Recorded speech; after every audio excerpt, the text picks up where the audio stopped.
Maitt vaenda kunogamuchira Prophet Passion vachivakorokotedza kuti vaita chinhu chakanaka samillionaire, vaita something nemamillions avo, something that makes sense.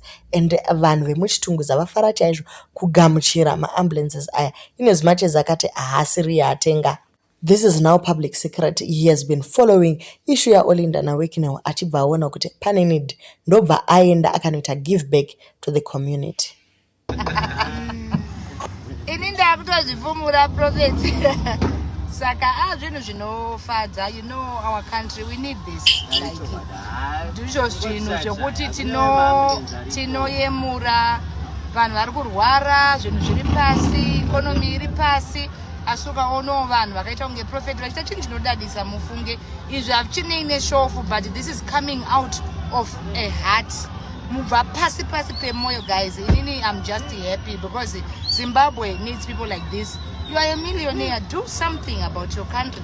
Do something to your country. Do something with your country, for your country. And I'm just